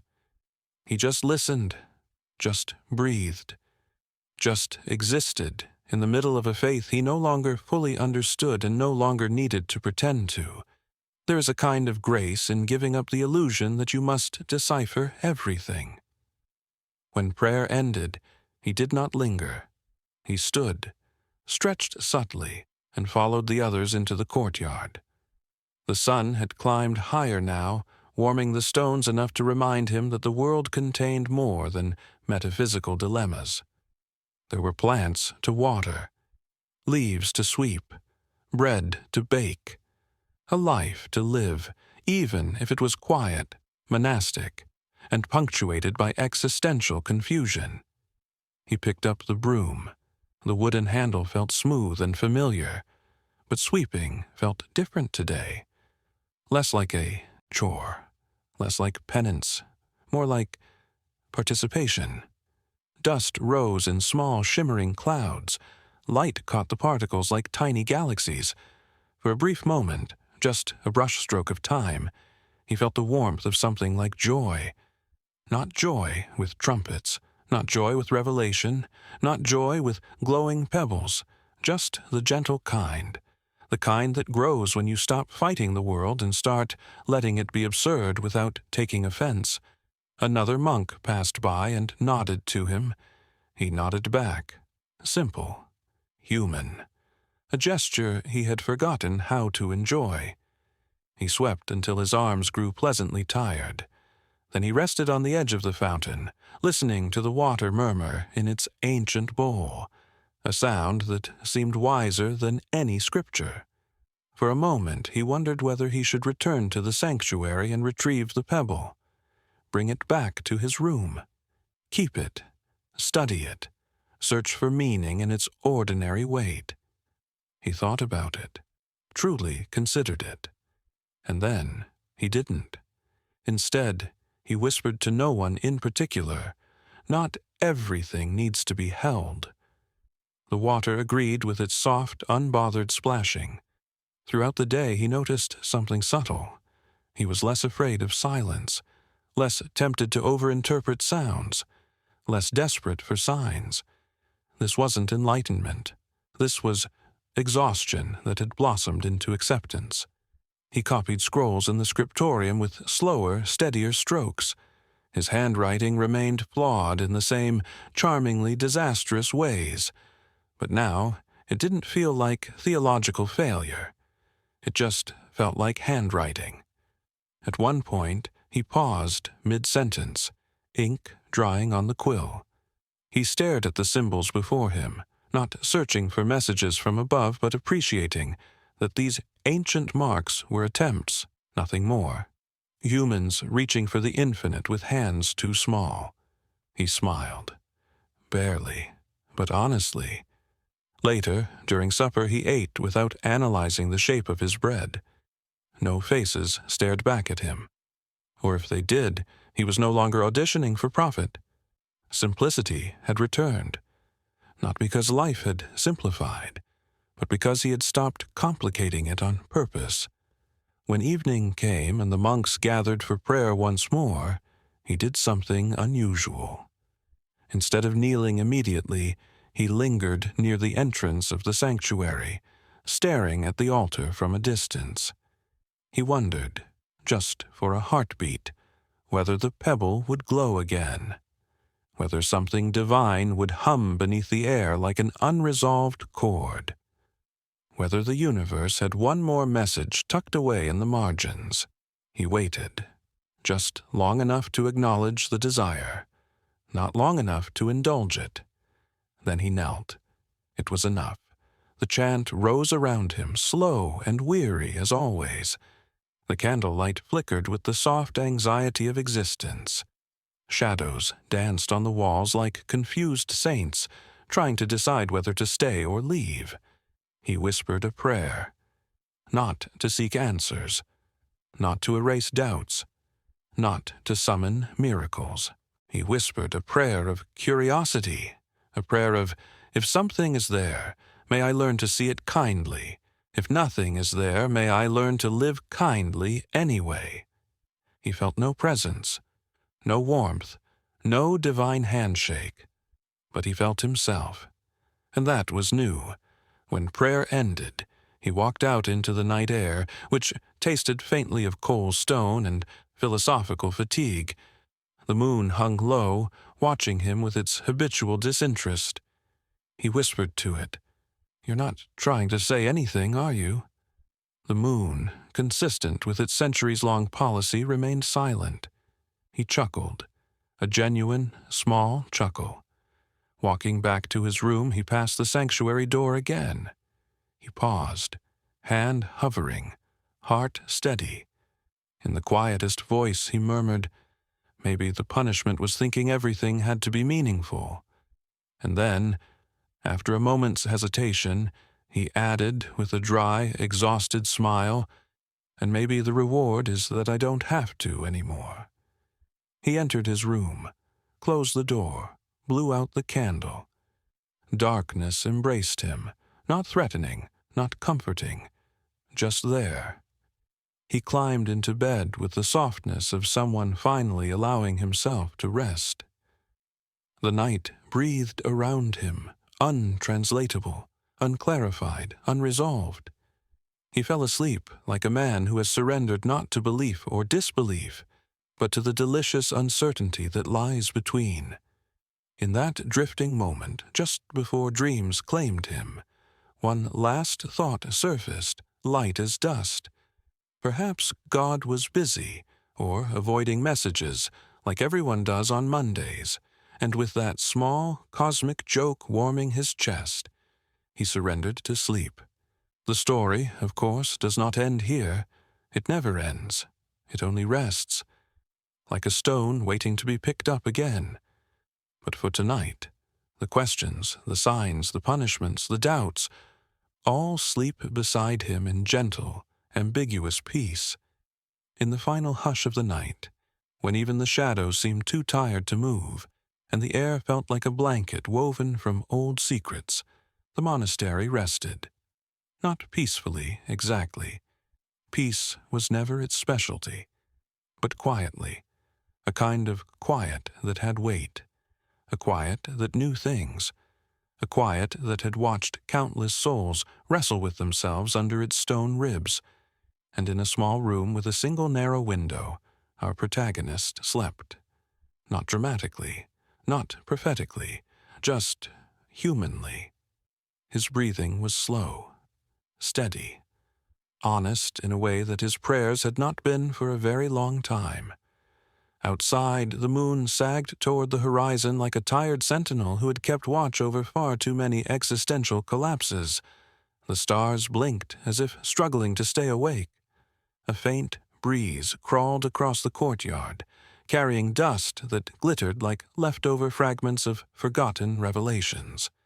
It drifted through the cracks of old wood, over the stones that had listened to centuries of whispered doubts, past the sanctuary door, the one that had held a single glowing pebble only hours before, and into the hallway where Silence walked barefoot. The breeze brushed at the parchment hanging on the walls. It nudged the broom, resting against its usual place. It skimmed across the old wooden table where ink pots slept like tiny dark planets. And finally, it slipped under the door of his room. It touched his cheek. Softly, almost thoughtfully. He stirred. Not fully waking, not fully dreaming, just hovering in that liminal space where the world feels thinner, where the line between the physical and the imagined becomes beautifully, dangerously blurry. His eyes fluttered open halfway. The darkness did not press in like before. It simply existed, keeping him company. He stared into the stillness.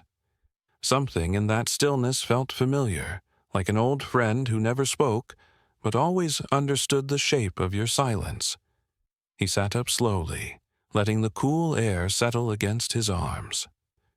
For a moment, he wondered whether he should return to the sanctuary, see the pebble again, pick it up, revisit the night's ambiguous revelation. But no, not tonight. Tonight was not for chasing answers. Tonight was for letting questions rest. He breathed in the monastery's ancient air, the scent of stone, dust, and a faint trace of burnt incense that seemed older than any of them. He whispered into the dark, "Whatever you were, thank you." No expectation, no desperation, no trembling. Just gratitude. Simple, quiet, free of the need to understand. He stood and walked toward his window, the stone floor cool beneath his feet. The world outside was a watercolor of soft shadows and silver light. A faint mist clung to the ground, drifting like lost thoughts that hadn't yet learned how to become dreams. He pressed his hand gently against the ledge. The cold stone grounded him, reminded him that even after crisis, revelation, doubt, surrender, and ambiguity, the world continues. It always does. He thought of the strange religious punishments humans had invented throughout history, the ridiculous, the painful, the poetic, the absurd. He thought of all the souls who had convinced themselves that suffering was a shortcut to holiness, that confusion was a sign, that the divine was grading them on their ability to interpret nonsense. He almost laughed, softly, sleepily, ironically. Maybe the weirdest punishment of all wasn't physical. Maybe it wasn't symbolic. Maybe it wasn't even deliberately spiritual. Maybe the strangest divine punishment was this: a mind that searches for answers in a universe that speaks mostly in ellipses. A heart that needs clarity in a world built from contradictions. A soul that wants to kneel even when it doesn't know who it's kneeling to. He exhaled, a warm breath dissolving into the cool air. He realized that the crisis, the signs, the glowing pebble, the prayers, the silence, they had not broken him. Not really.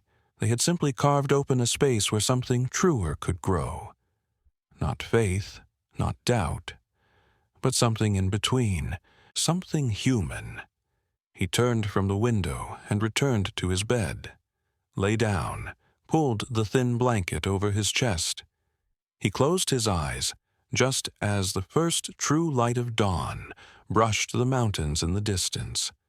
And as he drifted back into sleep, a final, poetic, ironic thought flickered across his mind.